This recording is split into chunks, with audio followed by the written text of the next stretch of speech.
Hello. Thank you. Very well. You're right.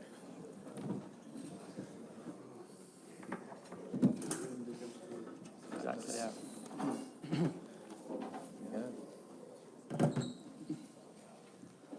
Okay, good morning and welcome everybody to England's eve of match briefing ahead of their Rugby World Cup 2023 kickoff versus Argentina tomorrow here at Stade de Marseille. Delighted to be joined by three members of the England camp. To my right, Joe Marchant, to his right, Richard Wigglesworth, the attack coach, and to his right, Alex Mitchell. So we have 15 minutes of duration. If you could please raise your hand if you have a question. And we'll start in the second row here. Thanks.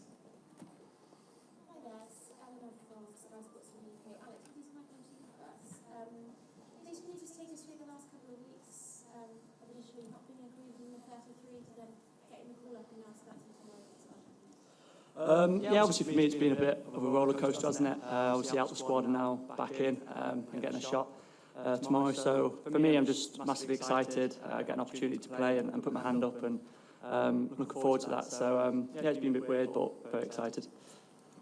Can you chat to us about what it means to you and your family to get the start in the World Cup tomorrow? Yeah, it's massive. I mean, as a kid, it's the thing you dream of, playing at the top of the game, and I think the World Cup is. So to start in the first World Cup game is a massive honour. My family are massively proud of me. So really looking forward to it, and hopefully we can get a result.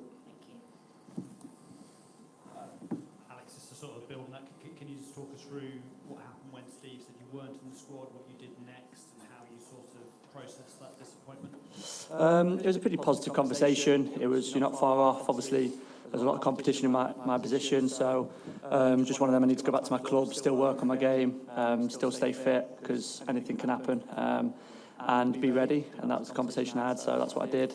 Stayed fit, stayed ready, and then got the call to come in, and then trained hard and tried to put my hand up again. Am I right in thinking you went to Croatia?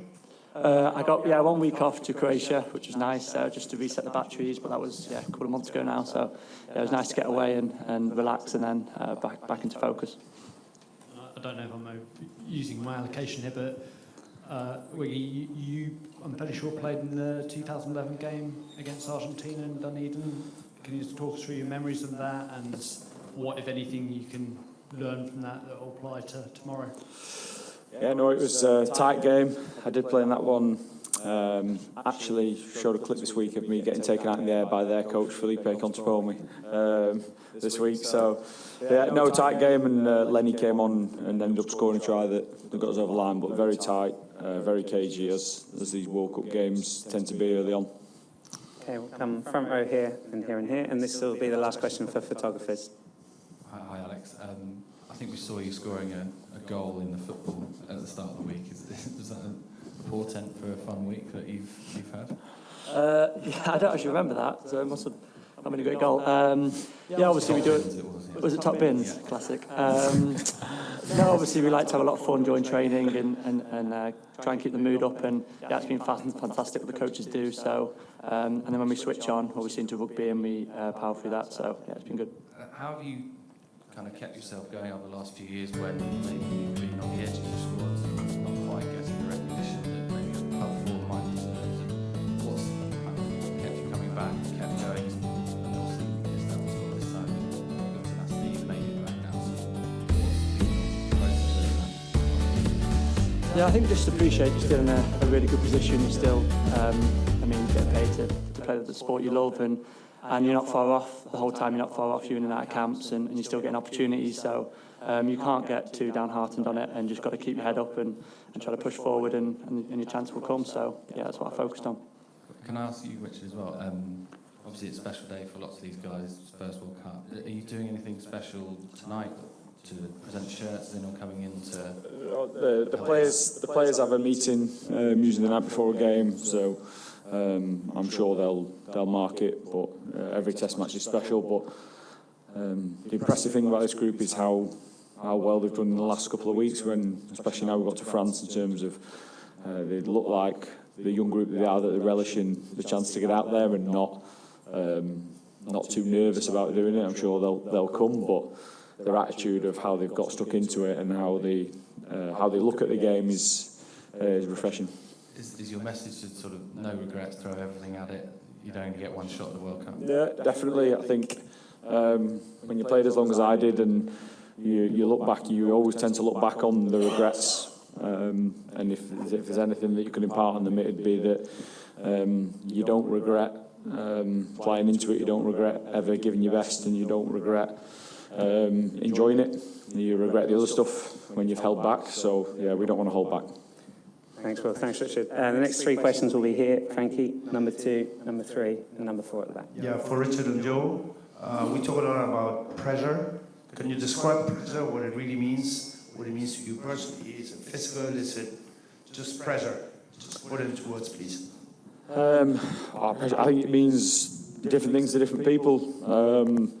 For the coaches, it'll mean something different to the players. For the coaches, it is about us taking as much off the players as possible, just giving them as much certainty, confidence and belief that they've done the work, that they've got the right plan, so that they can just go out and pour themselves into this performance. So people handle it in all different ways. I know I had a good chat with Joe about how he handles it. He's played his best rugby in big games, so he knows how to handle it. And comes out smiling on the back end of it. But I'll let Joe pick up, because there's not many better than him in that situation. Yeah, for me it's all about that relieving pressure. So just going out with a smile on my face, like we said. And yeah, I think there's a lot of boys in the squad who are similar in that sense. So yeah, we're all excited for it. Yeah, hi to both Joe and Alex. Have you got a message to the fans in the stadium, in the city, and back home? Some of whom may not be entirely confident after the last few weeks. Have you got a message to them, to what to expect from you, and how much you care about winning this game and doing well in this tournament? Yeah, I think it's massive. Obviously, the sport means the world to us. I mean, recently I've had a lot of positive messages, which is huge, and yeah, it means the world, and it gets us going. You're the 16th man, so yeah, keep the sport coming, and we really appreciate it. Yeah, same as what Alex said, really. Thank you to everyone that supported us, and we're looking forward to seeing everyone out here in Marseille. Richard mentioned there, just give it everything. Has that been the message from Steve as well? Just to, go out there and give them hell, as it were. Just throw yourselves into this game. Yeah, well, I mean, we've talked so much about how big a World Cup is, and for a lot of us, it's our first time, and it goes back to the pressure kind of thing. They've tried to create an environment where there's a lot less pressure, and it's just about going and expressing yourself, and yeah, just showing what we can do as a group. So yeah, we're all on board with it, and we're all excited. Richard, is there determination to prove a few people wrong tomorrow, given the expectations outside of the squad? Yeah, I don't know if I'm too interested in expectations outside the squad, if I'm being honest. That's been labelled at us a few times, and I think you've got to understand that this squad is incredibly tight and determined.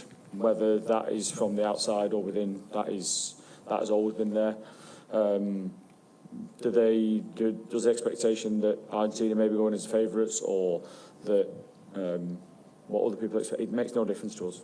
Like, we are incredibly determined to go out and give the absolute best of us. And the two boys have eloquently said around what that looks like for them, which is smile on your face, go out there, enjoy it, put your game on the field. And it's our job as coaches to give them some sort of framework that they feel like they can go out there and do that best of their ability. But as I said, they've been incredibly impressive. Young members of the group just look like they're excited and ready to go.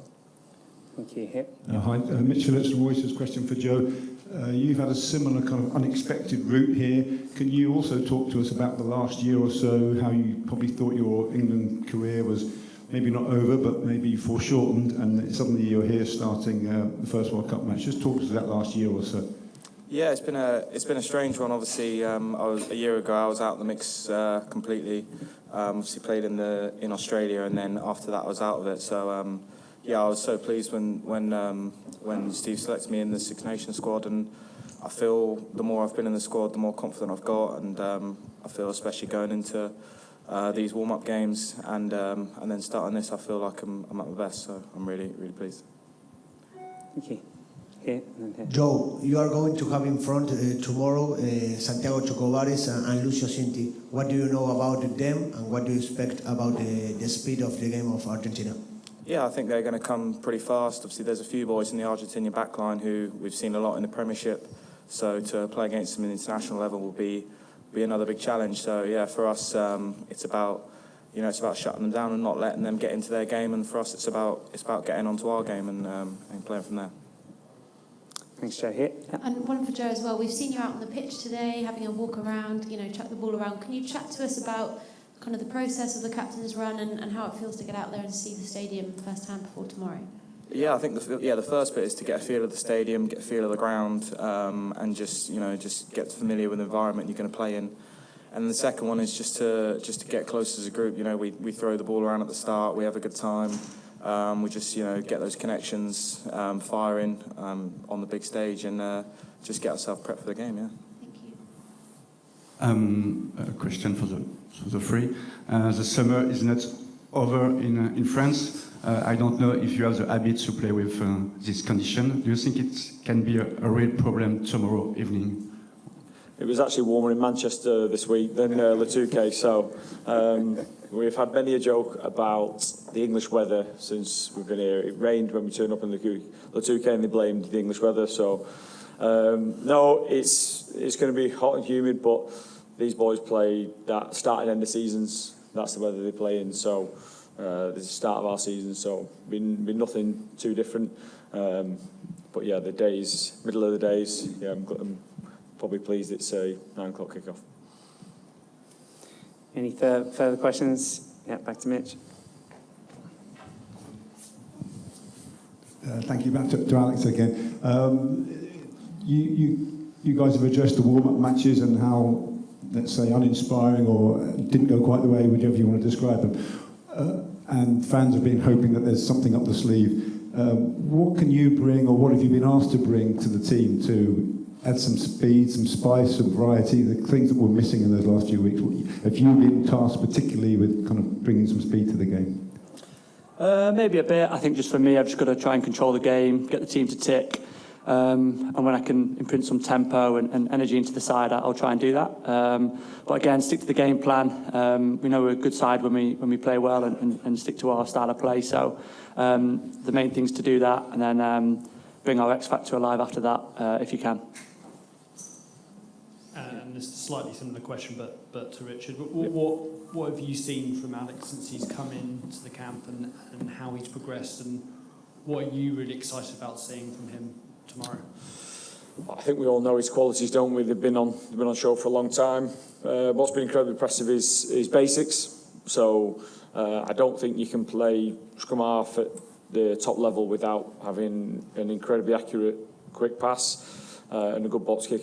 So he's really stood out from that point of view, how accurate that's been. But on the back of his speed of services, his speed of foot, in terms of how he gets there, and then how sharp he is around the ruck in terms of if you overfold, then he's gone. If there's big spaces, then he'll dip into them and create spaces for other people. So, yeah, he's always alive to opportunities, but on the back of some great basics. Okay, this will be the final question. Talk about pressure. How much of your preparation has been about yourselves and how much has been about Argentina? What do you know about Argentina? What do you expect from them? Yeah, we have spent an incredible amount of time studying Argentina. I know a couple of their players very well. I know their captain, Julio Montoya, very well. As good a player as there is in world rugby right now, an incredible leader, wants to win, gets people around him galvanised. So you can see the heartbeat of their team is him. So we've spoken a lot around what they're going to bring and how they do it, because that is what you do for any team, but particularly a team who have beaten New Zealand away, who've beaten Australia away, who've beaten South Africa. They've done it against all the top teams. So we wouldn't be doing our jobs if we hadn't have looked into them deeply.